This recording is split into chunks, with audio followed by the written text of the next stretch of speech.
El día de hoy vamos a hablar del cine alemán y de cómo esto tiene relación con el cine caleño. Pero bueno, para empezar vamos a contextualizar en el cine del expresionismo alemán específicamente, que es después de la Primera Guerra Mundial. ¿Qué estaba pasando con Alemania después de la Primera Guerra Mundial? Estaba destruida, endeudada, en miseria, tenía una disminución en su población, en general mucha depresión en sus habitantes. Es por eso que el arte siempre ha servido para expresar el pensamiento de una época. ¿Cuál fue el pensamiento de esa época? Pues fue depresivo, de querer alejarse de esta realidad que tenían. Es por eso que desde el cine empiezan como a buscar historias de fantasía que los puedan alejar de esta realidad, como lo tenemos con películas que Nosferatu, El gabinete del Dr. Caligari, Metrópoli, El Golem y pues en general todo este tipo de fantasía, pero muy gótica. Sí, muy oscura, de vampiros, de sangre, de cosas como Metrópoli es como una ciudad futurista, un retrofuturismo ahí, pero generalmente no positivo,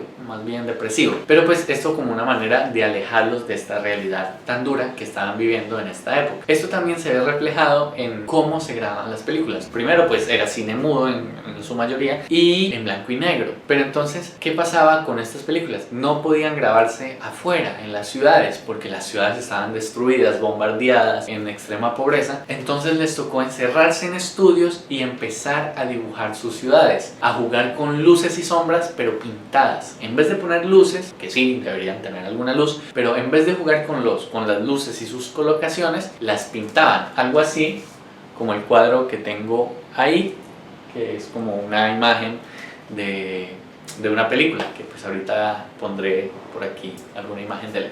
Entonces también se jugaba mucho con los maquillajes, como las arrugas, las sombras. Incluso hay una escena muy famosa de una persona que está como aquí así y se convierte, no sé si en un vampiro. Me parece muy genial cómo lo hicieron, que era tenerle maquillaje azul y rojo, si no estoy mal, y la luz contraria, o sea, una luz roja cuando tienen maquillaje azul y una luz azul cuando quieren que se vea el maquillaje rojo. Por decir algo, el azul era su maquillaje de persona normal y el rojo sobrepuesto aquí encima era su maquillaje de vampiro o de lo que sea que fuera, y pues simplemente era cambiar el color de la luz para que en cámara se viera esa transformación. Eso es una genialidad a mi parecer. Este cine pues del expresionismo alemán marcó pues una época muy importante, teniendo varios clásicos del cine mudo que pues llegaron a Cali en algún momento, y un señor llamado Andrés Caicedo, un muchacho, dijo: ve, esto tan interesante. Andrés Caicedo es de la época más o menos de los 70, reúne a un grupo que se llama el Grupo de Cali, donde les interesa investigar el arte, no quedarse con el arte que siempre nos ha llegado de Europa, de Estados Unidos, que nos sigue reflejando como un país inferior, violento, tercermundista, pero sin conocer las realidades de acá, que pues eso pasaba mucho, ¿no? Que había, incluso podemos ver la misma Emilia Pérez, es una película que refleja México, pero sin conocer a México. Entonces eso nos pasaba mucho.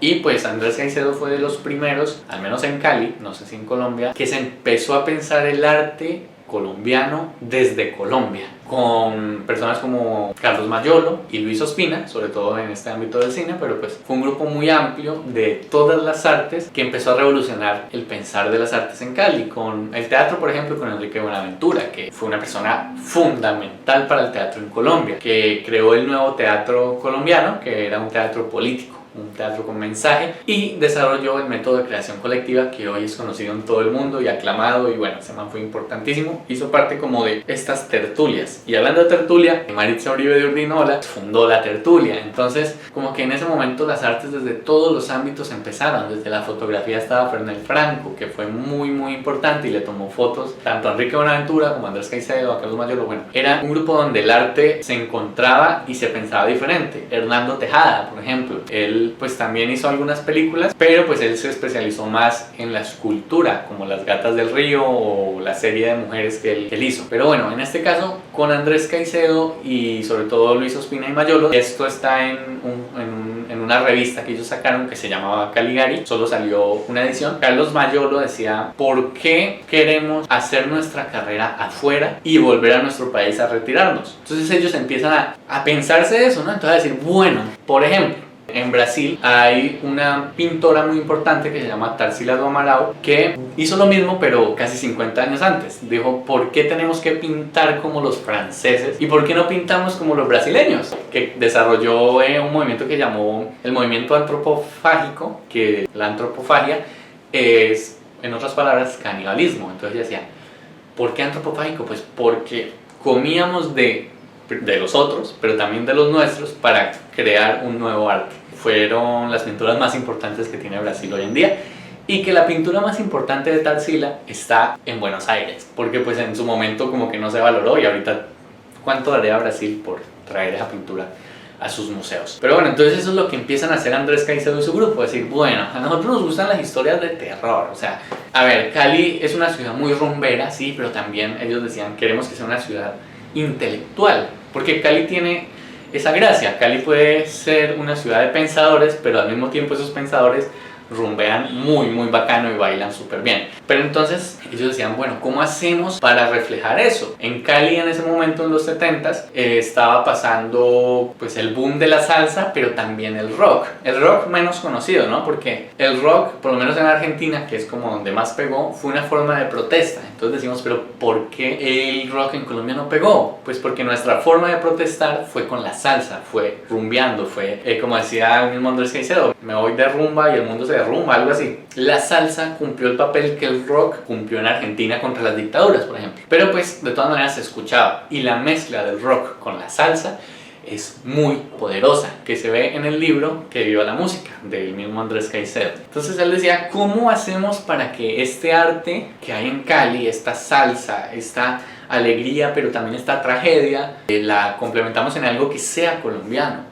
Entonces él veía y le gustaban mucho las películas alemanas, góticas, como en ese estilo oscuro, pero entonces, ¿cómo hacer que ese estilo se adapte acá siendo nuestro estilo, sin ser un neogótico? Por ejemplo, como La Ermita. Ustedes han visto La Ermita, es un estilo gótico, pero para que un estilo sea un estilo tiene que estar en su lugar y en su tiempo correcto. El gótico pues fue en Alemania y hace un poco de años, entonces pues un gótico ahorita no puede haber, que se vuelve neogótico, porque además no está en Alemania, está en Cali. Algo así como con la Torre Mudéjar de la iglesia de la Plazoleta San Francisco, que se cayó hace como unos 2 años. Esa Torre Mudéjar pues no es mudéjar, sino neomudéjar, porque el mudéjar fue en otro lado del mundo y en otra época. Entonces él dice, yo no, ¿por qué hacer un neogótico? No, hagamos un gótico que sea de acá, que sea más tropical.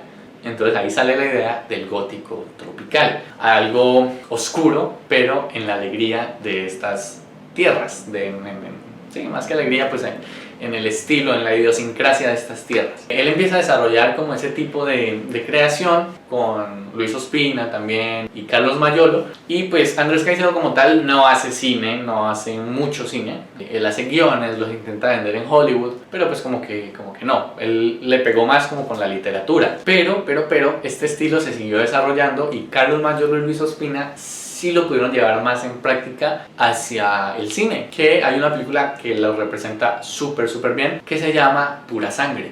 No la novela de caballos que salió allá hace como unos 15 años, sino Pura Sangre, que era la historia, un mito popular caleño, no sé si en otras ciudades de Colombia, pero aquí en Cali, hubo una época donde los niños desaparecían de la nada y los encontraban en los mangones, que se llaman, que es como un terreno donde había árboles de mango y terrenos como baldíos, porque la ciudad no estaba completa, no estaba llena, sino que había mucho terreno baldío por ahí. Entonces los niños los encontraron en estos terrenos sin sangre. Fue una locura, decían que era un vampiro colombiano. Luego se le acusó a uno de los ricos de Cali que lo hacía para combatir una enfermedad que tenía en la sangre. Entonces la película convierte este mito pues en cine. Entonces la película pues es básicamente uno de los ricos de Cali que tiene una enfermedad donde tiene que estar cambiando su sangre constantemente, pero la sangre adulta no le sirve la sangre de los niños. Entonces básicamente es un vampiro caleño. En toda la película pues se va recorriendo Cali, van por San Antonio, van por la Avenida del Río, que dato curioso, tenía una diferente orientación, los carros que vienen antes iban. Entonces pues es bonito también ver cómo Cali ha cambiado en eso. Entonces sí, es básicamente 2 personas que son contratadas por este rico para llevarle niños secuestrados en la ciudad. es la mejor representación del gótico tropical que tenemos aquí. Recomiendo vérsela totalmente, además pues que si son caleños que han vivido aquí, sus padres, sus abuelos, podrán conocer esta historia de primera mano. Mi papá dice que él incluso salía a jugar con los amigos de niño cuando ve dónde está Pepito y aparecía muerto en uno de sus mangones. Se conoce como el monstruo de los mangones, pero en la película pura sangre. Pues este fue un estilo muy propio de acá, que empezó a cambiar esas lógicas desde afuera, que igual sigue siendo violento, sí, porque es algo violento, pero desde acá. No es una violencia vista desde afuera, como Estados Unidos siempre nos quiso meter aquí, sino que es una violencia dentro de su contexto, entendiendo cómo es, cómo funciona, esas multifacetas que tienen estos países pues, de Latinoamérica. Entonces pues eso fue muy importante para empezar a tener también nuestra propia identidad y no dejar que desde afuera se nos imponga otra, que pues a veces pasa mucho. Y nada, esto fue todo por ahora, espero que les haya gustado. Síganme en Instagram, hago videos cortos de minuto y medio, pero hoy quería hablar un poquito más, tampoco pues hablé mucho, pero me gustó, entonces nos vemos la próxima.